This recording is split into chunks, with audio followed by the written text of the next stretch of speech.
Hi everyone, welcome back to the channel. This is your chapter 2 from my book Politics of India Since Independence, Era of One Party Dominance. This is part 3. आपको 2 parts जो हैं वो channel में मिल जाएंगे, plus आपको आपके notes भी यहाँ पे ईजिली मिल जाएंगे. So let's start the chapter without wasting any time. Nature क्या था हमारे कांग्रेस के डोमिनेंस का. तो इंडिया एक ऐसी कंट्री नहीं थी जिसने एक पार्टी डोमिनेंस को एक्सपीरियंस किया हो, वन पार्टी डोमिनेंस को एक्सपीरियंस किया हो. अगर हम वर्ल्ड में देखें तो बहुत से एग्जांपल्स हैं जहाँ पे वन पार्टी डोमिनेंस थी. प्लस यहाँ पे एक डिफरेंस आ जाता है, इंडिया का एक्सपीरियंस जो था वर्ल्ड के एक्सपीरियंस से काफ़ी डिफरेंट था. जैसे कि अगर हम वर्ल्ड में देखें, चाइना, क्यूबा और सीरिया, यहाँ पे सिंगल पार्टी रूल था. म्यांमार, बेलारस, इजिप्ट, यहाँ पे वन पार्टी स्टेट था due to legal and military measures. Mexico, South Korea and Taiwan, यहाँ पे वन पार्टी डोमिनेंट स्टेट थी. बट अगर वही हम चीज़ डिफरेंस की देखें तो डिफरेंस क्या था कि इंडिया में कांग्रेस का जो डोमिनेंस था वो थ्रू डेमोक्रेटिक कंडीशंस था, थ्रू डेमोक्रेटिक मेजर्स था. तो अगर पार्टी बोलती भी थी ना कि हम ये फ्री और फेयर इलेक्शंस नहीं मानते, we want a new election, तब भी कांग्रेस जो थी वो मैनेज कर जाती थी कि वही जीते. तो जितने बार भी फ्री और फेयर इलेक्शंस हुए हैं, जितने बार भी कंडीशन रखी है फ्री और फेयर इलेक्शंस की, तब कांग्रेस जो है वो मैनेज कर जाती थी जीतना. ये सिमिलर कैसे था? ये सिमिलर था हमारे अफ्रीकन नेशनल कांग्रेस के डोमिनेंस के सिमिलर था. कैसे कि जब उन्होंने अपार्थाइड को ख़त्म किया था साउथ अफ्रीका में, तो ऐसी ही डोमिनेंस उन्होंने भी महसूस की थी, ऐसी ही डोमिनेंस उन्होंने भी एक्सपीरियंस करी थी.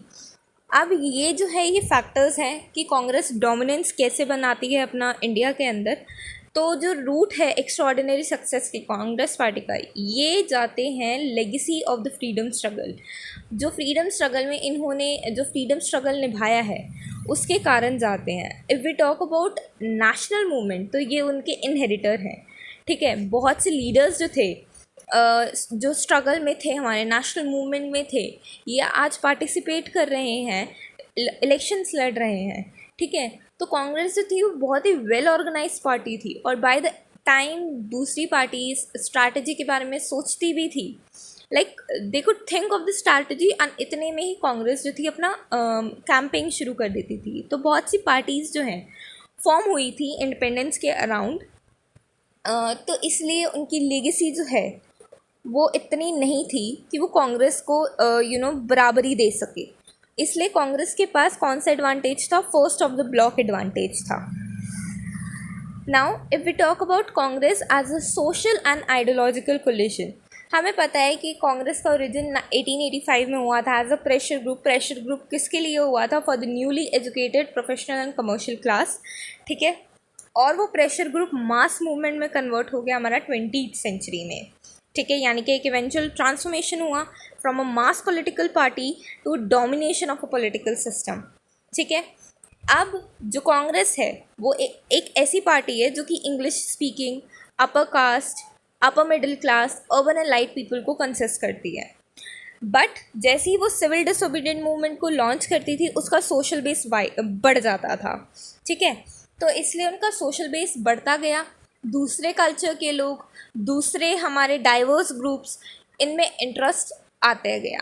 चाहे उनके इंटरेस्ट जो है वो कॉन्ट्राडिक्टी क्यों ना हो, चाहे उनके इंटरेस्ट जो है वो अपोजिट क्यों ना हो, बट स्टिल उन्होंने कांग्रेस में पार्टिसिपेट किया. ठीक है, हमारे पीजेंट से लेकर इंडस्ट्रीज, अर्बन ड्वेलर्स से लेकर विलेजर्स, वर्कर्स से लेकर owner, middle, lower, upper class cast, सारे जो हैं ये कांग्रेस में पाए गए थे. इनकी लीडरशिप जो थी वो भी एक्सपैंड हुई. हमारे अपर कास्ट और अपर क्लास प्रोफेशन से agriculture based leader with rural orientation, इनके पास लीडरशिप चली गई. अगर हम इंडिपेंडेंस के टाइम की बात करें, कांग्रेस जो है वो फॉर्म्ड हुई थी रेनबो पार्टी की तरह, यानी कि वो हर इंडिया की डाइवर्सिटी को दिखाता था, वो हर इंडिया की क्लास को दिखाता था, कास्ट को दिखाता था, रिलीजन को दिखाता था, लैंग्वेज को दिखाता था, और जिनके कॉन्ट्राडिक्टी हमारे इंटरेस्ट थे उन्हें भी दिखाता था. Then if we talk about कि बहुत से ग्रुप्स जो थे उनकी आइडेंटिटी जो थी, उन्हें अपनी आइडेंटिटी कहाँ पे मिली? उन्हें अपनी आइडेंटिटी कांग्रेस में मिली. बहुत से ऑफन कभी कभी कॉन्ट्राडिक्टरी हो जाते थे इनके आइडियाज़, बट स्टिल इनकी आइडियोलॉजी कभी कभी कॉन्ट्राडिक्टरी हो जाती थी, बट स्टिल वो कांग्रेस का ही पार्ट रहे, ठीक है। इसलिए कांग्रेस को एज अ आइडियोलॉजिकल कोलिजन भी बोला जाता है, क्योंकि यहाँ पर दूसरी आइडियोलॉजी के पीपल भी मिलते हैं और उससे अपोजिट आइडियोलॉजी के भी पीपल मिलते हैं, ठीक है। यहाँ पर revolutionaries, conservative, radical, extremist, moderate, right, left, हर एक काइंड ऑफ पार्टी मिलेगी तुम्हें यहाँ पे।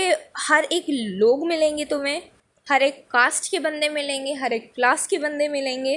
प्री इंडिपेंडेंस डे की अगर हम बात करें तो बहुत सी ऑर्गेनाइजेशन और पार्टीज़ जो थी जिनके खुद के अपने कॉन्स्टिट्यूशन थे वो भी कांग्रेस में पार्ट लेती थी। और जैसे कि हमारा कांग्रेस सोशलिस्ट पार्टी, ये जो पार्टी थी ना, ये हमारी अभी तो नहीं है, ये सेपरेट हो गई थी और बाद में अपोजिशन पार्टी भी बन गई थी। तो ऐसे ही इनका खुद का जो था ना एक कॉन्स्टिट्यूशन था, बट स्टिल वो एक कांग्रेस का पार्ट बने। उन्होंने अपनी आइडेंटिटी जो है वो कांग्रेस में ढूंढी। And this ends the part 3 of your chapter. I hope you understand it. We will meet in next part. Thank you.